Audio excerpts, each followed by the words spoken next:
Good morning. I'm going to set my little timer here so that I'm a good girl. Hi, everybody. Last night was spectacular, wasn't it? Man, that was just, it was seamless. And I was talking backstage about how that doesn't occur in a vacuum. It just doesn't sort of flow like a river just because it should. Just like life. And the planning stages of this event are clearly playing out for all of us as we experience this incredible gathering. Right? Who's staying in the hotel? Okay, let's talk about the L'Occitane products in the bathroom. That's pretty cool, right? I'm like, I want to put those in my bag and take them home. Does anybody else have like a little TV in their bathroom? Oh my God. So fancy. So fancy. So how did I get here? How did I find She Recovers? How did we find each other? Okay, I'm going to tell you. I'm sitting there scrolling through Facebook. This goes back probably 4 years. And I see this saying. And I'm going to paraphrase here because I don't have it in front of me, the exact language. But it pretty much said, and then she realized the quality of her recovery would be informed by her ability to practice radical self-care. I was like, what? I have chills right now just saying it out loud. And I actually kept it on the desktop of my laptop, top. And I would look at it all the time. And I thought, wow, what does self-care even mean? Is it a bubble bath? Is it a mani-pedi? And yes, that's part of it. Certainly, maybe the occasional blowout. And by the way, as I was going to sleep last night, putting dry shampoo on my, underneath parts, thinking, God, please let my blowout last one more day. Just let me wake up in the morning, and I think it did. Yeah, it did. Yeah. But it made me start thinking about what self-care is for me as a woman with, a raging history of trauma and addiction. And it just really made me think. It made me start considering, what was I doing to keep myself safe? What was I doing to keep my recovery precious? What am I doing in the day that I am in, right? The day that I am in, that's taking me away from a drink and a drug. And almost more importantly, what am I doing in the day that I am in that is taking me back towards one, right? These are the questions that I ask myself whenever I remember that I should be asking myself that question. And so at the bottom of this beautiful, and it was like orange, and it was just really pretty. It just was visually appealing, and the content was life-changing for me. And at the bottom it said, She Recovers. And I thought, hell yes, she does. She does. She recovers. And when she is recovering, she practices self-care, and she can't keep it unless she gives it away. She just can't. She being me, you being me being you. We are she, right? Yes, we are. And so I thought, well, damn, I got to figure out who these people are. Who are these she's that are recovering? Because I want to be with them. And I found Taryn and Dawn on frickin' Facebook. And we started developing a friendship. And hang on.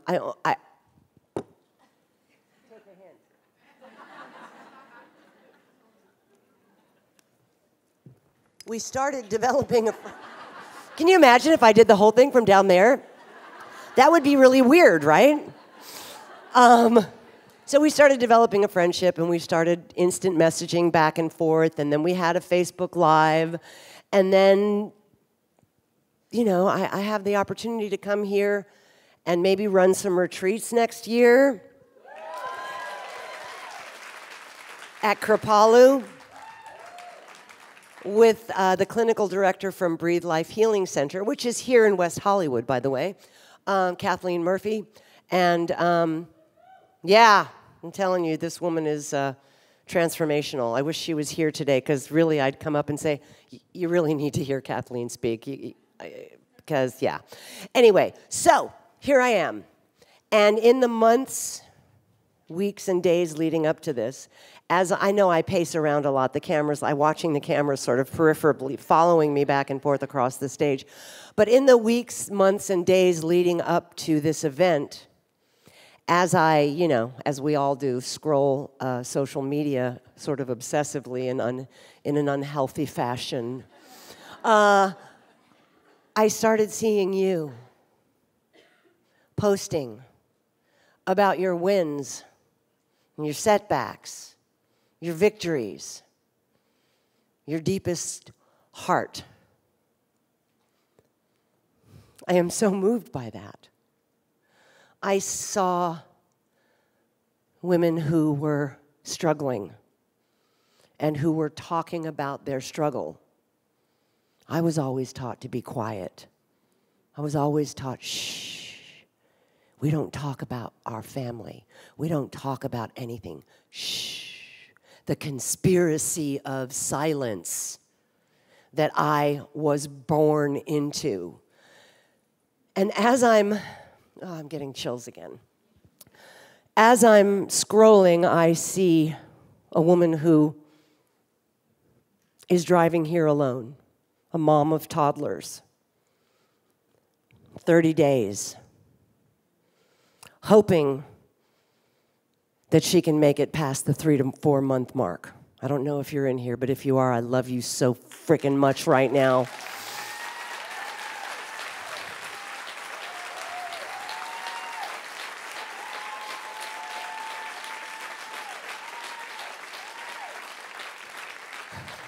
I love you so much. I love all of you so much. We are recovering out loud. We are on the hunt for our wellness.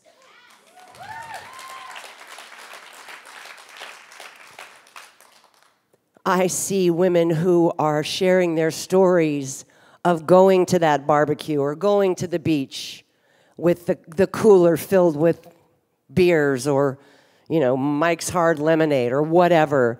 And they're sharing, I didn't drink. I didn't drink. I wanted to, but I didn't. And I lived to see another day in my power and in my wellness and in my hope for a better day. More good, less bad. That's the motto at Breathe Life Healing Centers. We want to offer more good, less bad. Who doesn't want that? I want that. So yes, she does recover. It's a bumpy ride, but she does it. We do it. And the best way we can do it is to do it together. So when I look out in this room and I see all of you here, it's so beautiful. This morning, after I was so pleased about my blow dry lasting, the internal litany of shame began. Anybody familiar with the internal litany of shame? God, you're old. I'm having a conversation with myself. God, look at your thighs. God, you ate an entire share-sized packet of Twizzlers last night after dinner. And some Pringles. You're almost 60. You should know better. Oh my God. I woke up. Okay. Okay, I woke up with the commemorative, I have to stand in front of 500 people, zit, this morning. Anybody else ever get those? Yeah. It's like just a little gift. Just a little morning gift to remind you that you're human. And as this loop started, I realized I have a choice.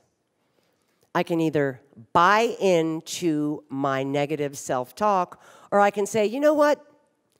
Thanks for sharing, but I am not going to grab onto the ball of negativity that my mind creates every day.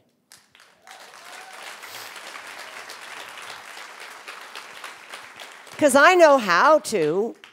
I'm good at that. I can sit there and go, oh, God, yeah, God, damn it, yeah, shit. Oh, man, you're right. And I'm listening to my thoughts, and I'm speaking out loud to my thoughts, and that is just a wormhole that I don't want to participate in that part of me. Now, I know that I am capable of tremendous destruction, devastating pain, hurt people, hurt people. Hurt people, hurt people, right? There's a part of me that is a monster that can behave like a monster, a devastating whirlwind of pain. And I get my pain all over everybody, right? There's also a part of me that is tremendously loyal, deeply generous, incredibly compassionate, and the most loving person that you could hope to meet. Now, I have a choice of which me I want to engage with, right? That other me really is like a sleeping monster that gets awakened with drugs and alcohol, right? And so I have to be aware that my wellness, my ability to be of service, my ability to be a great mom to Shane, who is 31, but he still needs a mom, is contingent because I have a daily reprieve, which is contingent upon the maintenance of my spiritual condition.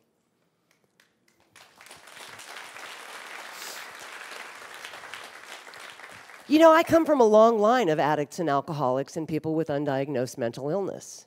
I just do. I look back and there they all are, you know. Hello, Dad. Hi, Mom. Hi, Aunt Rosie. Well, she wasn't. Well, you know, Aunt Rosie. Aunt Rosie had disordered eating. Aunt Rosie had a binge eating disorder. But it was just that Rosie was big. Rosie's just big. My dad was a narcissist. Now, there is no medication for narcissism. You can't medicate narcissism out of a person. My mother was, a stone-cold alcoholic. My mother died 18 years sober. Well, there's a caveat to that. There's actually a caveat to that. My mother died at 80 in June of 2016. My mother had dementia. My mother had COPD from smoking for 60 years, you know.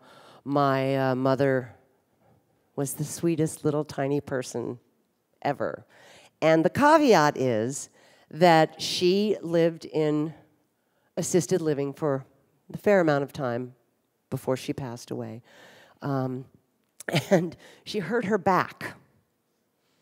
She took a little fall and she hurt her back and she was prescribed Vicodin, right?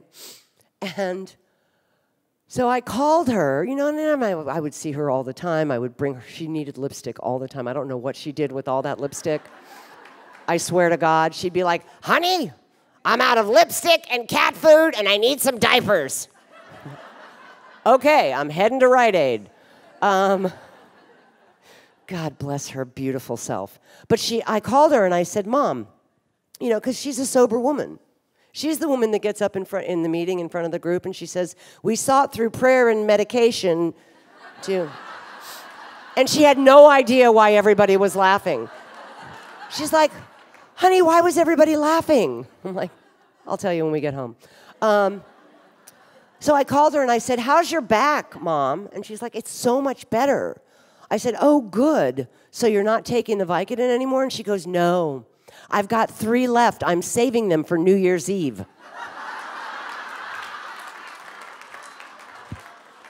Okay, so who was I to burst her sober dementia bubble? So New Year's Eve, Mom was a little wonky, but what are you going to do? She died 18 years sober. Sort of. But I do come from a long line of people with issues. And like you were talking about, Rosie,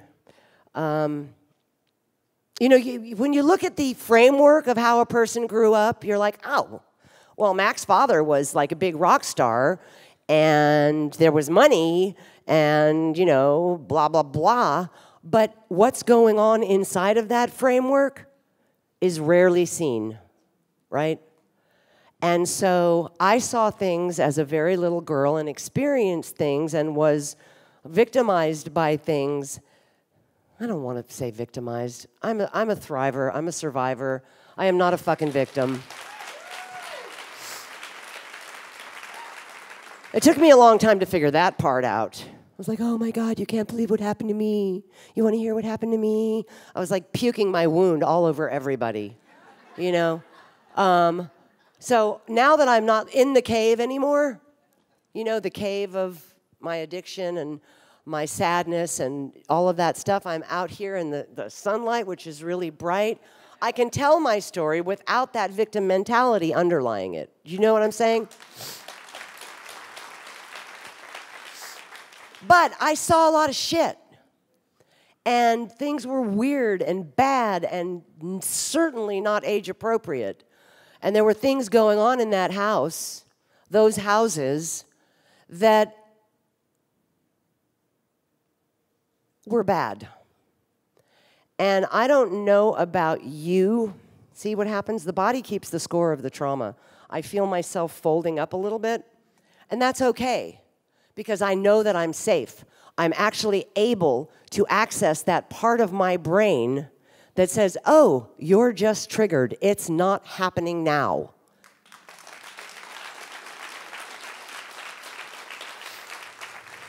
That is a skill that doesn't happen overnight. That is something that takes some real practice, because you get triggered and it's like, crap, am I safe? Am I safe? You know, I'm hypervigilant to the max. I am always like, I need to know where the exit is. You know, these are certain things that are just sort of okay, but I know that I'm safe even though I'm triggered. But my body starts reacting. And so we as trauma survivors, we have memories, of course, but more than that, we have symptomology, right? Shortness of breath, the hands curl up, you know, that kind of stuff. It happens. But remember, it's not happening now, you're just triggered. That is something that will get you through the toughest days of your life. It certainly did me. But growing up, I was in this very, very permissive, very, very hedonistic, very fucked up environment. And I remember sitting there, excuse me. Oh, I want to tell you something real quick. Don't ever use Afrin more than 3 days. Don't ever do it, because I am in the middle of an Afrin detox. I can get addicted to anything. Anything. Afrin. What? No. Here's what. There's, and believe me, this is not a sponsored tweet. There's this thing, this kit that you can buy that is basically a titration kit off of oxymetazoline, I think it's called. Not OxyContin. Don't do that anymore. But anyway, side note. So let me tell you this. Many, many years ago, last night I talked about Geraldine Owen Delaney. And many, many years ago, she said to me, she said, honey, if you ever lose your place in the story when you're speaking from the podium or in front of a large group of people, all you have to say is, and then it got worse. I give you permission to use that because it has gotten me through many an awkward moment.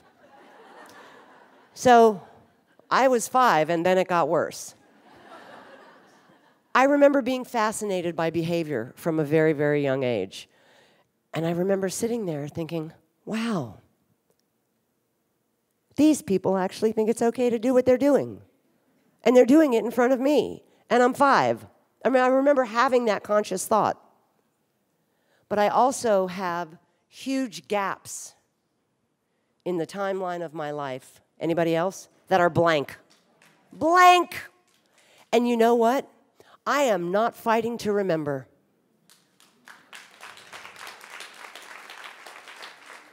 Because what I remember is enough. And so I want to say that if you're spending time trying to mine that cavern, why? What's knowing going to do? What's it going to change? I'm like, thank you, God, for what I don't remember. Because, like I said, what I remember is enough. But I was so fascinated by behavior, and I remember going to my mom and saying, first of all, I said, I want to be a fireman. And she said, honey, you can't be a fireman. Only boys get to be firemen. So I said, well, then I want to be a nun. I said that.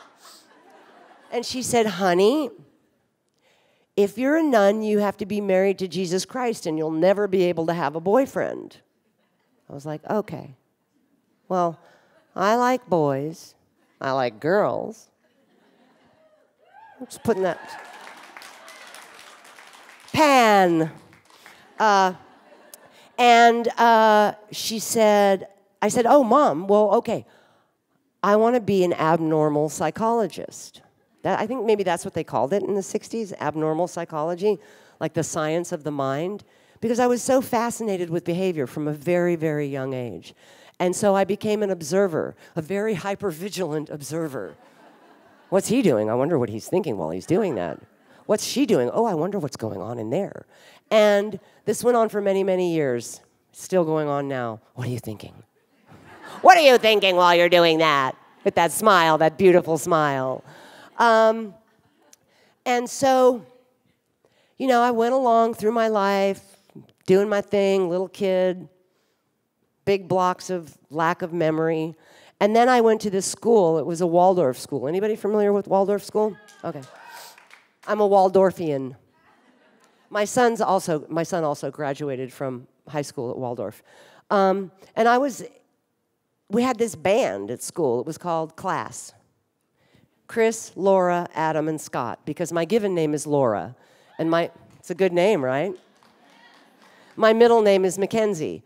And we took it to the Troubadour, which is a club here in LA, very famous club. Like, it wasn't like these 12-year-olds kind of just decided that we were going to go play the Troubadour, but we had parents in the music industry. And so we were able to go to this open mic night, and I was the lead singer, and we were on stage singing about, like, being in prison. I was 12. Eating cold soup and drinking beer. Yeah, that was, you know, our set. It was very cool. We were very cool. And I know, it's very funny. There was a man there who was casting a movie, American Graffiti. And he said, would you like to be in a movie? And I was like, oh my God, that would be like awesome to be in a movie. And my mom goes, she's 12, you know. Back off, buddy. And I ended up auditioning, and I actually have seen my audition because it's part of the 40-year DVD or Blu-ray release, whatever. I literally have no memory of it. Literally have absolutely no memory of it. Even when I watch it, you guys, it doesn't spark a memory. I watch it and I'm like, clearly I did it. It's real, it's right there, but I have no idea. And I don't know why, but I'm less interested in the whys these days, because why is a wormhole question. Why leads to another why, which leads to another why, which leads to another why, and there's never really an answer. So I stopped asking why. But I want to say that when Shane was about 9, maybe, there was a screening of American Graffiti at the Directors Guild, and afterwards there was a panel with George Lucas and Harrison Ford and all the actors in the film and some of the producers. And before we went up on stage for the panel, there was this man, Gary Kurtz, who was one of the producers, executive producers of the film, and I hadn't seen him since we made the film and I was 12, and I was in my late 30s probably at this point, and he comes up to me and he says, "Hey, so good to see you. I haven't seen you since we made the movie." And he goes, "Remember when you arrived in San Francisco to shoot American Graffiti and you were 12? I'm like, I don't know if I remember that. I'm not sure. He says, "Yeah, you got off the plane with your little suitcase and you were alone." And he said, we were like, "Where's your mother? Where's your legal guardian?" I was 12. And he said, "You were like, I don't know, my mom just put me on a plane." As I'm telling this story, because the body keeps the score of the trauma, and even if the mind doesn't remember it, I'm having some anxiety. My heartbeat is speeding up. My palms are actually a little bit sweaty. You want to see? No, probably not. And I'm a little short of breath. I still don't remember any of this to this day. And he said, yes, this happened. We had to scramble around. And I ended up taking legal guardianship of you. And that's why you lived with me and my family while we shot the film. And I was kind of embarrassed. I was like, "I'm sorry, Gary. I literally just thought I was staying with you guys because you were nice." Side note, they were Quakers. It was very interesting. It was very interesting. We'd all sit around the dinner table and hold hands and sing songs about being friends. The mom wore like a little bonnet. I'm not even kidding. They were lovely, though. I was like, this is weird. But I'm staying with these people, so they're being very nice to me, and they're feeding me, and I have my own bedroom, and it's very nice. But I mean, literally, I don't remember that. I cannot access that memory. And that's what's so interesting about trauma, is that my body remembers something, but my mind, and I had not, maybe I'd smoked a little pot, or maybe, yeah, I definitely smoked a little pot. Or maybe, stolen some beers from my mom or something like that, because I was 12. But I wasn't in a blackout. I wasn't, like, impaired. I was impaired by something, I don't know what. And so I tell you that story so that maybe it might help you understand more about your experience. You're welcome.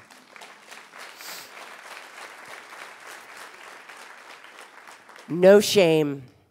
No shame. I have walked free. Yes, I mean, sure, the shame cycle comes up. You're fat, you're ugly, you're old, you're stupid. But I know that that's a lie. And I know that my higher self knows that's a lie. And I know that that little traumatized 12-year-old, she wasn't that small, that little traumatized 12-year-old Mack doesn't remember. I don't remember, but it's okay. Like, I meet people because I work in treatment, who are like, I need to know why. I need to know what happened. I'm going to do past life regression. I'm going to do hypnosis. I'm like, why? Oh, there's that question again. Why? What do you need to do that for? What is your goal? So that you can be more pissed off at the fucking perpetrator? Aren't you mad enough already? Aren't you mad enough already? So I'm glad for what I don't remember. Right? Yeah. Yes! A whole new me too. You know, say that again. Yes! The mind is so beautiful and so powerful, and it's our friend, and if we could make friends with our thoughts, friends with our body, I ask my body, I want to be friends with my body because I spend so much time berating it and shaming it. But it's me. This is my skin suit. This is where me lives. This is my home. And I give it such a fucking hard time. You know? Like, I expect to be cocaine skinny at 59 years old. Who's the delusional one? Me. Maybe I should cut out the Twizzlers and the Pringles, but they bring me a semblance of joy, okay?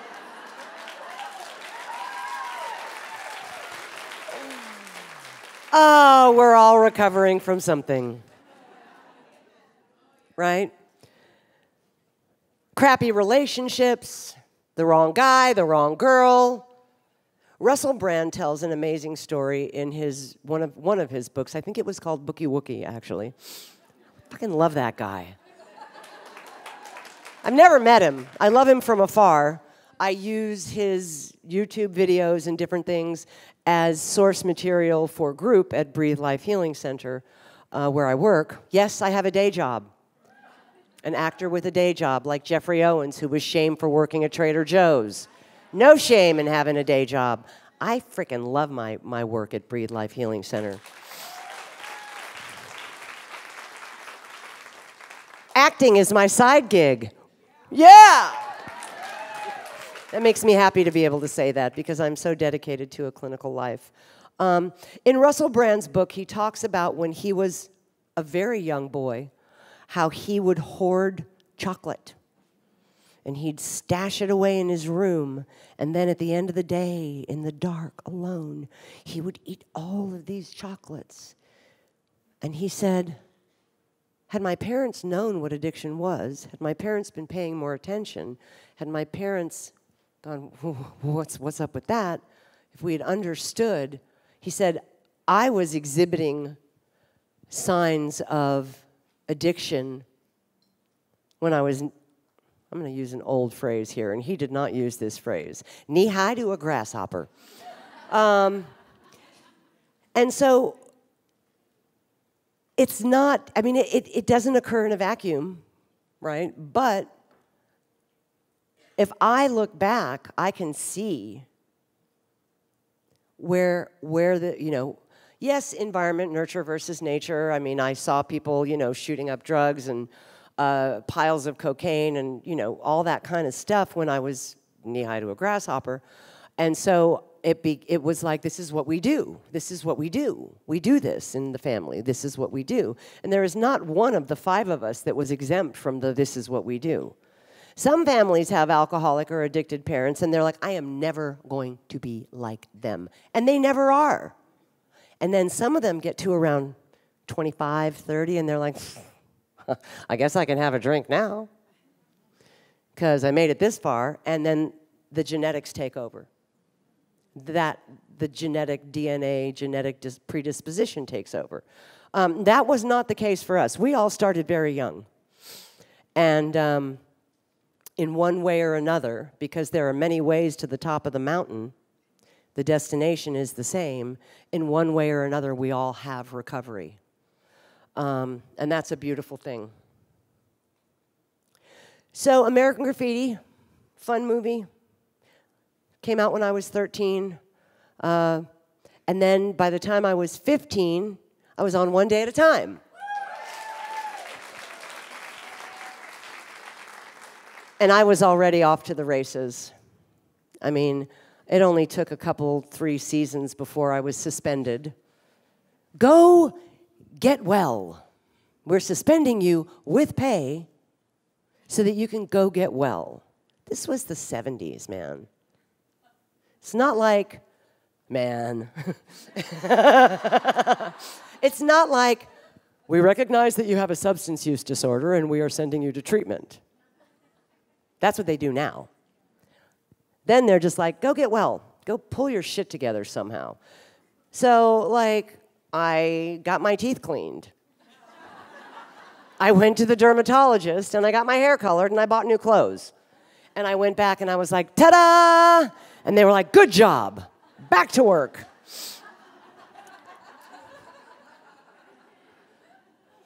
The next step was that I got fired, right? And I was like, oh, well, screw them. Everybody's going to want me now because I'm not tied down to that damn top 10 hit TV show. Radio silence. Could not get hired, unemployable, tremendously addicted. Then I went to, I've been to treatment 11 times, but I went to treatment, and at this place, they were like, well, if alcohol isn't your drug of choice, you can continue to drink. That's fine. Yeah, not good. And I imagine that some of my comrades there did not make the cut. But I remember standing in that place because they kept the addicts and the alcoholics separate as though there was such a big difference, right? So they'd stagger the meal times, and and I'd stand there with my junkie friends, and I'd look over, and I'd go, oh, look at those poor fucking alcoholics. Can't hold their booze. I'm a junkie. I got the tracks to prove it. You know, sort of pride in reverse kind of thing. So then they told me I could drink, so boy did I drink. And I went out and I earned myself a seat. Alcohol took me to my knees faster than pretty much anything else ever did. Interesting how things play out over a lifetime, because I'll be 59 in November and then 60 next year, and I really had the odds were against me. I did not have an expectation that I would be here to tell this story. And, oh, good. The fact that I am is like really an amazing thing. And the fact that, check this out, the fact that I can put together a sentence, a paragraph, speak for 45 minutes, and it actually kind of makes sense, magical. Magical. I had 10 years. I relapsed rather spectacularly. Ended up getting arrested at LAX on my way to a One Day at a Time reunion on the Rachel Ray Show. And Valerie Bertinelli was like, oh, she did it again, huh? Ah, she screwed it up again. Yeah, okay. She's been one of my biggest supporters in the last 10 years. We are so close. I mean, it's not like we text each other every morning, hey, what are you wearing today? But we're friends, and that's pretty lovely. But I did get very publicly arrested for felony possession. And the only thing I could think, as I'm sitting there denying that I was holding drugs, and the cop goes, well, then what's that? And I looked down, and it had fallen through my pants, and there was a big bag of dope by my feet. I was into speedballing at that point. The only thing that was going through my head was, I'm somebody's mother. I'm somebody's mother. Shane doesn't know. And now he does. And now he might carry my shame, and it's not his to carry. I know that for years and years, I carried someone else's shame. And I say, screw that. Take your own shame back, you son of a bitch. It is not mine to carry. I walk free. And I work with, I work in treatment, but I can't go home and get all clinical on my son. You know, well, son, what you're experiencing is, you know, I mean, he's like, shut up, Mom. I'm fine. I love you. Everything's fine. Fine, fucked up, insecure, neurotic, and emotional. Acronym. But, you know, I went to treatment again. The two most significant times that I have gone to treatment have been long-term. As far as, you know, your traditional 30-day programs where, you know, by day 7, you're processing your trauma with a virtual stranger, and you're basically still coming off of stuff. You know, I did that over and over again. And really, all I did was get my trauma all over everybody else. Because really, trauma gets beyond the story. The story becomes secondary to the temple, the body, what's happening in the body when you're triggered. I don't need you to tell me what happened necessarily. Maybe once, so that you can say it out loud. But to go over it and reprocess it and retell it over and over again when you're still trying to climb out of the hole, that's just re-traumatizing yourself over and over and over again. So I got home from treatment, and I was, you know, I mean, we are not going to be able to incarcerate our way out of this problem in this country. And I happen to be, you know, one of the lucky ones. I was able to pay for a kick-ass lawyer who got me a deferred entry of judgment. And after I completed 18 months of informal probation, in which I never met a probation officer, I never had to pee in a cup. I could have at any day. I was ready. They never called. And at the end of that, my record was expunged. I'm not a felon. I am in my heart, though. I'm kidding. Kidding, not kidding? No, but you know, there are parts of us there are parts of me, let me put it that way, that present themselves at the oddest times. Like, I'll be in someone's house and I'll go, oh, those are some nice shades. And I'm like, Mack, you're a woman in long-term recovery. You're not going to steal Ashley's shades. What is wrong with you? But that part of me still crops up, right? Sometimes I'll walk into, like, you know, a public bathroom and I'll be like, oh, this is a really good bathroom to shoot up in. I have not shot up in, you know, a decade more. But like I was saying at the beginning, these two parts of me exist. And if they do for me, I imagine they do for you too, right? So go, yeah. Hello, old me. It's so nice of you to have a visit. But don't try and shut it up. Don't try and forget it exists, because those two things exist at the same time. I am many things. I am not just shitting rainbows, you know, and a woman in recovery who's smiling all the time. I have moments. We all have moments. There are days where I wake up and I'm like, oh, God, I don't want to get out of bed and go to work. Yeah? But I do it anyway. Now, I don't spend days going, I don't know how I'm going to get through the day without a drink or a drug, but I know that that is not necessarily the norm. We struggle. We look to our old coping skills to get through our new problems. Because what I've found is, this blew my mind, it is the sober me that decides it's a good idea to drink. Mind-blowing. Sorry, I yelled, but that's mind-blowing to me. That when I heard that, I was like, holy shit. The problem is who I am when I'm sober, not who I am when I'm drunk. We know that sucks. We know that's problematic. But who I am when I'm sober, if I don't work on the woman in recovery, if I'm not in recovery, then, because it's the sober me that thought it was a good idea to start shooting heroin again. Mind-blowing. That is something to consider. Like, if you take away anything from this, maybe that's the piece. That it's who I am sober that's the problem. the real problem.